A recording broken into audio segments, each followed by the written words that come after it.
Do you ever just feel like everyone's racing and you're injured and stuck not doing the one thing that you want to do? Or is it just me? As you all know, I am currently injured and not running very much. I officially got my first few runs in, but it is a slow process. And in the midst of all of that, when I'm doom scrolling on social media, checking up on people, I am a coach and I'm literally seeing people run race after race after race. And it hit me. Everyone is racing except for me. Well, that's kind of a given. But something that got me thinking and something I talk to with my athletes all the time is race day preparation. So what does that mean, right?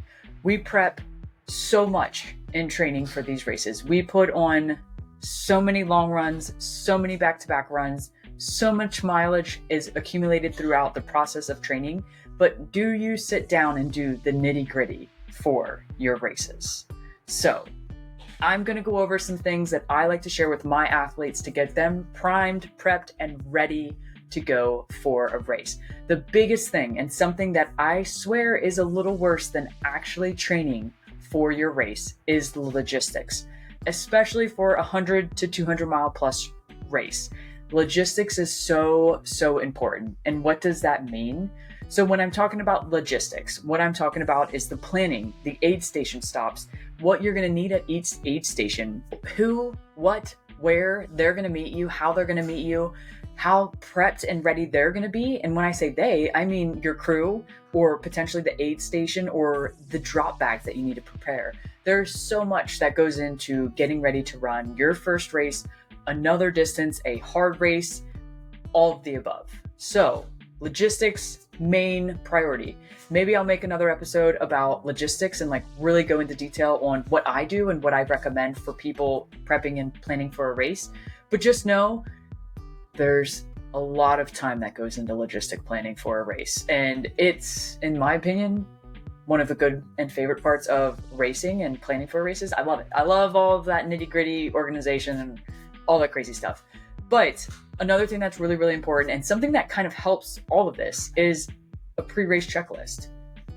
What is a pre-race checklist? Well, it is a pre-race checklist, and it's just paper upon paper of things, to-do lists, all of that crazy stuff for you to get ready for a race. Pre-race checklists are super important, and I truly feel like they are so underutilized and underrated. Maybe people don't want to put the logistics behind it and all that crazy stuff, but it will save you in the long run. And I have a pre-race checklist that I give out to all of my athletes, a part of the Everyday Ultra racing team, and majority of it is kind of common sense. You're like, duh, but some things slip through the cracks. And one of the biggest things I always tell people before starting any pre-race checklist is check out the race and see what required gear is there. Some races actually have required gear. Some races have recommended gear. Some races don't have anything and just let you go out and do your own thing. So, prepping, planning, pre-race checklists, they're all really great and they should be used. So in your first section of checklist, what I always recommend to have is kind of the obvious things. So what do I mean obvious? Well, your clothes, obviously. I mean, you need your clothes, super important. If you wear a hat, put that on there. Your sunglasses, your sunscreen, your bug spray, your belt and or vest, the bottles that go in that, the nutrition that you're going to start in. Plus, we'll get to the nutrition later. The hydration and hydration mix that you're going to start in. If you want to start wearing anything specific or having something specific in your vest. Me, for example, I love me some chapstick. I always want chapstick. I don't want to be dealing with dry lips out there. Something else I always carry with me is like an at-home pre-made blister kit that I always carry with me. It's kind of like a med bag / blister kit. It's a little pack. It's always in my bag in case I need it on bigger races.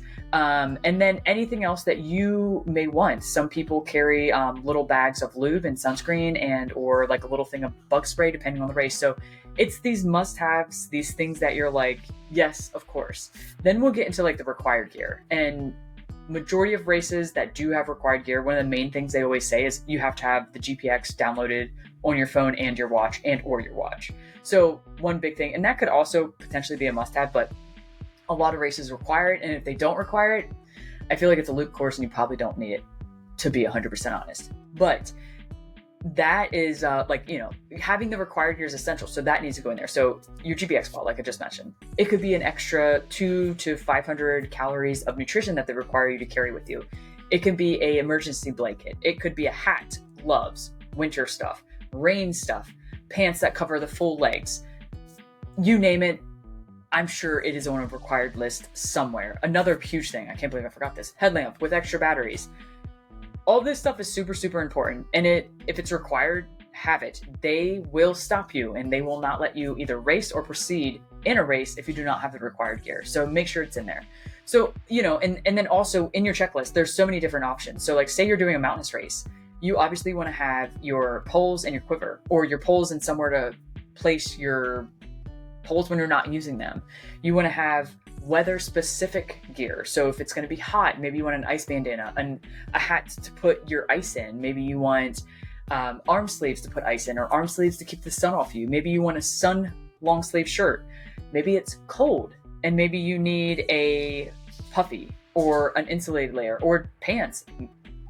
Maybe it's going to rain. You need a rain jacket. There's so many different options. So always having this pre-race checklist is super, super, super amazing. Yes, I'm sure you could go online and find some. If you want some, leave me a comment and I will definitely send you over my pre-race checklist that I send out to all of my athletes. And it's something that I just find super, super important. Again, let's kind of get into some other things. Say, one thing I like to say is like having a pre-race checklist with like all the stuff on there. Awesome. That's really, really great. But me personally, I like to divvy it into each actual race. So if I'm doing a race that, let's just go easy here, that's a looped course.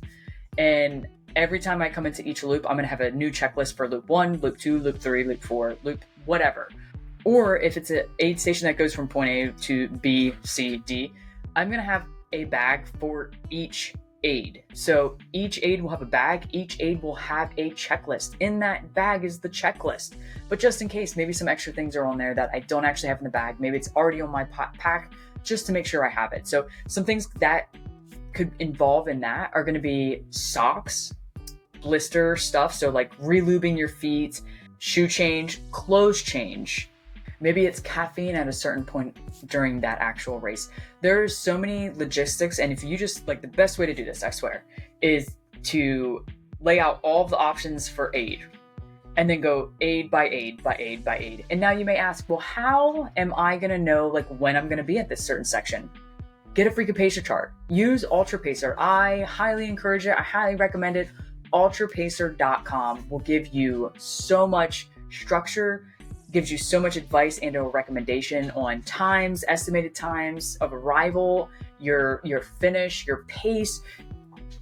Don't even get me started on Ultra Pacer. It's amazing. If you have questions, let me know. I will help you as best as possible. But having something set up like that will help you be able to go at aid station 4. I'm going to need a set of clothes to change into. I'm going to need a new pair of socks, a new pair of shoes, a whole bunch of lube to lube up my feet before I do anything. So it's really smart to lay everything out, have your bags set, prepped, everything kind of ready to go, and then have your checklist for each actual one, because each actual aid will potentially be different. There's going to be some aid where you need caffeine and some that you don't. There's going to be some that you need a clothes, sock change, shoe change, and some that you don't. There's going to be nutrition bags in each one. And each nutrition bag, if you use a pacer chart, you would know from point A to point B, it's going to take you 2 hours. From point B to point C, maybe it's going to take you 4 hours. So in each bag, you could have your specific nutrition for each actual section, which is so helpful and so much easier on you as an athlete to not have to worry about it. The more prepped and prepared you are for a race, the less stress that is going to be there on race day, and the better off you're going to feel and you are going to be out there in that race. One less thing for you to worry about is if you're prepped, if you're ready to go, because you know you did all of the work beforehand. I highly, highly recommend pre-planning everything. And I may go over the top on it. You do not have to, but I definitely recommend being a little prepared and getting everything dialed in so that way you can go out and crush your next race.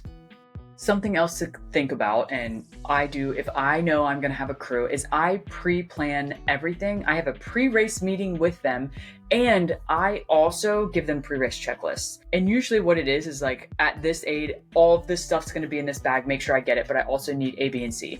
Sometimes I do an Excel sheet. Sometimes I print out things and give them like a to-do list to do. It just depends, and really it depends on how long and how easy it is to be crewed and paced. But the more prepared each person can be for you in that race, the better off you're going to be. And if you know you want something set up in your vest or your belt in a specific way, make sure you tell them. That can be something that you put in your checklist for them. That way they know, on the right side I want plain water, on the left side I want water with some tailwind or water with some liquid calories. Being more specific will help you. That way you're not out there, you go to drink something and you realize that is not where my tailwind should be. It should be on this side, or whatever the case may be. The more specific, the better, the easier it is on you when you're actually out there doing these crazy things. And again, I did mention, schedule your pre-race meeting with your crew, with your pacers. Make sure everyone knows what they're getting into. Make sure they understand their roles, their jobs, why they're out there, why you're out there. The more they know, the more they can help you, the more they can encourage you, and they continue to push you through and through in these crazy adventures that we do. Another thing to think about is, if you're using drop bags, lay everything out. Everything, I'm telling you, lay everything out. Each drop bag you would use as an aid station crewing section, if that makes sense. So instead of having bags ready for your crew, you have bags ready that you put in your dry bag and you use as a drop bag. You prep and plan everything to the T, because it's going to be you out there doing this crazy adventure all by yourself, which I love, and I encourage people to do it at least once. You learn so much so quickly, and you literally have to take care of yourself. But prepping and planning your drop bags will truly help you so much. You'll be ready to go and ready to tackle on this adventure all by yourself.